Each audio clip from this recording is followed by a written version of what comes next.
पहली बात तो थैंक यू सो मच। आपने बोला कि बहुत बड़ी बात है, बिल्कुल 21 सालों के बाद इंडिया को ये क्राउन मिला है, पर ये सिर्फ मेरी नहीं, सबकी मेहनत थी और इसकी वजह से हमें ये क्राउन मिला है। कब से हम वेट कर रहे थे इस चीज़ के लिए। काफ़ी खुशनसीब महसूस करती हूँ मैं, पर मैं कहकर गई थी कि मैं हर नाज हूँ और देश का नाज हूँ और मैं क्राउन ज़रूर लेकर आऊँगी। और मैंने आई थिंक वो किया, right, and I am happy. I just can't wait कि मैं ये सब कुछ सेलिब्रेट करूं इंडिया के साथ। एंड जो इश्यूज़ हैं जिसके बारे में बात करना चाहती हूँ, आई एम डिटर्मिन्ड टू उसके बारे में और अच्छे से बात करूँ। आई थिंक वो फीलिंग बहुत अनएक्सप्लेनेबल होगी मेरे लिए, क्योंकि जब उन्होंने इंडिया बोला तो मेरे को ऐसे यकीन नहीं हो रहा था कि उन्होंने इंडिया बोला, एंड मैं एकदम से रोई, जैसे आपने वीडियो में देखा। बट आई थिंक जब मैं रोई तो मेरे साथ पूरा भारत भी रोआ, और वो फीलिंग बहुत ही यूनिवर्सल थी। एंड मुझे वो जब मैंने क्राउन डाला तो शायद आपने देखा भी होगा कि मैंने उसको पहले उसका माथा टेका, एंड ऐसे कुछ इंटेंशनली कुछ नहीं, जस्ट वो होता है ना, जैसे जब मेरा नेशनल क्राउन भी था, जब मेरे को वो पहनाने वाले थे, तो मैंने जब पहना उसके बाद मैंने माथा टेका। सो दैट समथिंग मेरे लिए। वो क्राउन का मतलब ये नहीं है कि आप जीत गए हो, आप दुनिया की सबसे खूबसूरत लड़की हो, जो कि अभी मैंने देखा है बहुत लोग मुझे से बोल रहे हैं। That's not the reality. The thing is वो क्राउन आपकी बहुत बड़ी रिस्पॉन्सिबिलिटी है। तो आप जब कोई चीज़ लेते हो ना, जब आप कहीं पे भी जाते हो, तो यू आर ग्रेटफुल, आप पहले उसका शुक्रिया अदा करते हो। तो मैंने पहले क्राउन का शुक्रिया अदा किया कि आपको लगता है कि मैं वो पहनकर उन सब बातों पे या उस क्राउन को अच्छे से संभाल सकूं, और वो अब मेरी रिस्पॉन्सिबिलिटी है। और मैं अपनी देश के इंडिया से आती हूँ और मैंने अपने देश को तो प्राउड करना ही है, बट अब मेरे ऊपर सब पूरी दुनिया की रिस्पॉन्सिबिलिटी है।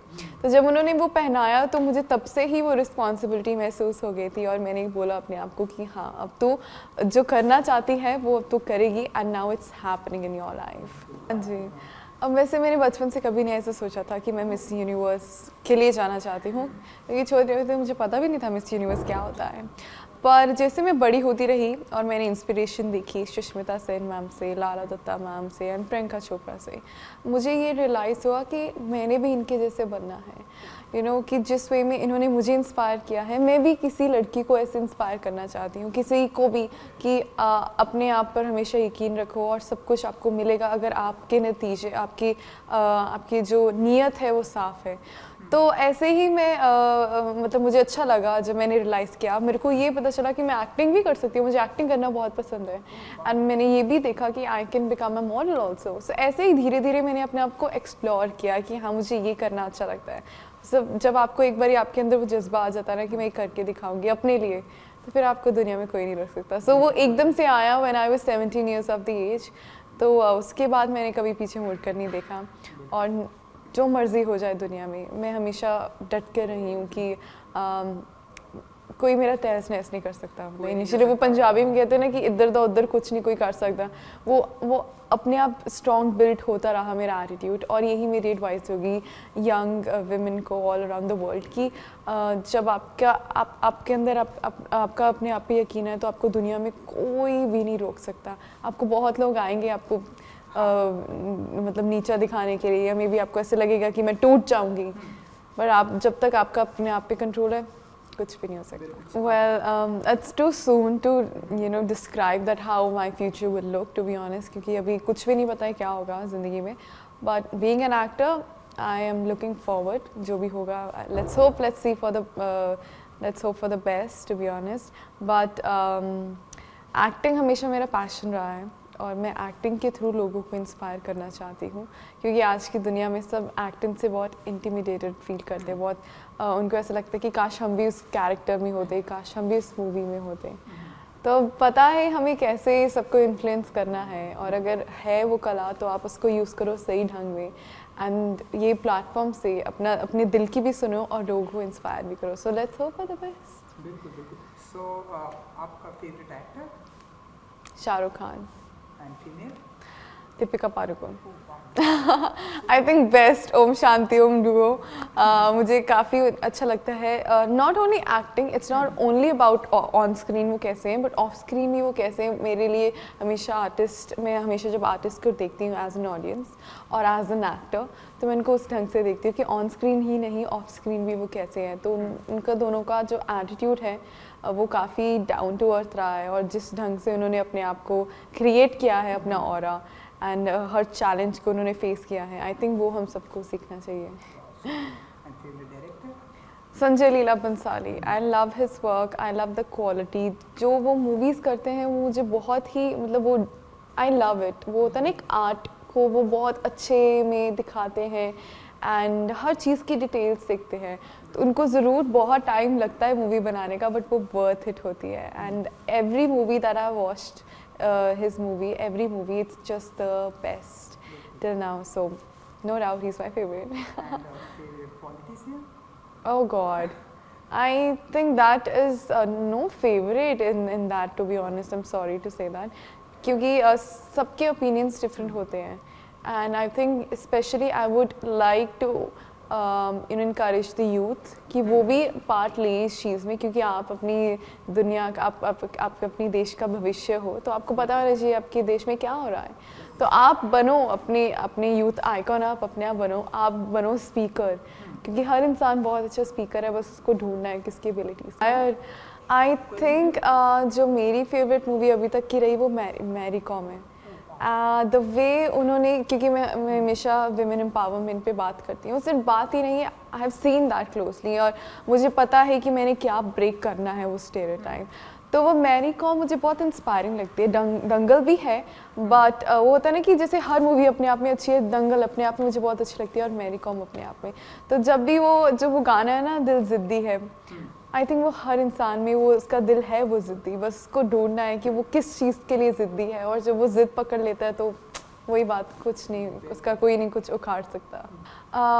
Well definitely talking about the women empowerment, सिर्फ मेरी कम्युनिटी में नहीं, पूरी दुनिया में, क्योंकि I think right to education, right to work is important. उसके साथ साथ right to choose your own partners बहुत ज़रूरी है, और ये हमें उनको समझाना है इसका मतलब क्या है, क्योंकि सबको पता है कि हमारी लेजिस्लेशन पावर कंट्री की सबसे स्ट्रॉन्ग है, we have the lengthiest constitution, but हमें एग्जीक्यूट करने के लिए इंडिविजुअल्स को समझाना पड़ेगा। उसके बारे में मैं ज़रूर बात करूँगी, but let's be practical. Climate change के बारे में भी मैं बात करना चाहूँगी, क्योंकि आई थिंक वो बहुत ही ऑब्वियस है। उसको ये नहीं मैं कहूँगी कि ये एडवोकेसी है मेरी, क्योंकि वो हर इंसान की एडवोकेसी होनी चाहिए ऐसे। तो Chandigarh is a very clean and beautiful city, तो वहाँ से मैं सिखवाना चाहती हूँ सबको, जैसे Chandigarh is very organised, Chandigarh is very clean, तो बाकी सिटीज़ में, बाकी कंट्रीज़ में, maybe a lot of countries like Israel में हम गए थे, तो Israel is doing a lot of great things towards climate change, और हमें उस कंट्री से सीखना चाहिए। बट अगर मैं इंडिया के बीच में रहकर बताऊं कि चंडीगढ़ से हमें क्या सीखना चाहिए, रादर देन मैं ये कहूँ कि चंडीगढ़ में क्या बदलाव आना चाहिए, तो आई थिंक वो क्लीन ब्यूटीफुल सिटी कैसी है उस पर हमें सीखना चाहिए। लव, पूरा रज के खाना पसंद है। I think now everybody knows that, but let me tell you one more dish which I love. Makhi di roti sarson da saag is surely my favorite, and rajma chawal. So I think वो सबके favorite है। Israel मेरी एक dream destination थी, जीता बिल्कुल in the holy land, तो thank God मेरा वो fulfill हो गया। अपार्ट फ्रॉम पेरिस, जहाँ आई थिंक सब जाना चाहते हैं, मुझे अपना भारत भी बहुत पसंद है, so as a no offence, but मैं जापान ज़रूर जाना चाहती हूँ, क्योंकि उनकी जो टेक्नोलॉजी इतनी एडवांस्ड है एंड वो इतने फोकस्ड है वहाँ पर, you know they respect time, and I think time is timeless. तो वो मैं वहाँ पर जाके देखना चाहती हूँ कि वो कैसी टेक्निक्स यूज़ करते हैं, और उनसे कुछ सीख कर मैं उसको आगे जिस कंट्री में जाती रहूँगी उससे कुछ सीख कर और नेक्स्ट कंट्री को पास करूँगी, उनसे कुछ सीखकर नेक्स्ट कंट्री को पास करूँगी। I think it's never enough, क्योंकि हर कंट्री से मुझे कुछ ना कुछ सीखने को मौका मिलेगा, और मौका मिले तो पूरी दुनिया घूमना चाहिए। बिल्कुल, मुझे सिंगिंग का बहुत शौक़ है। मैं अपने आप को एज अ प्रोफेशनल सिंगर तो नहीं बुलाती हूँ, बट मुझे सिंगिंग करने का बहुत शौक़ है। मुझे कपलेट्स, शायरी लिखने का बहुत शौक़ है। मिमिक्री मुझे लगता था एक मेरा हिडन टैलेंट है, बट आई थिंक वो सबको पता चल गया।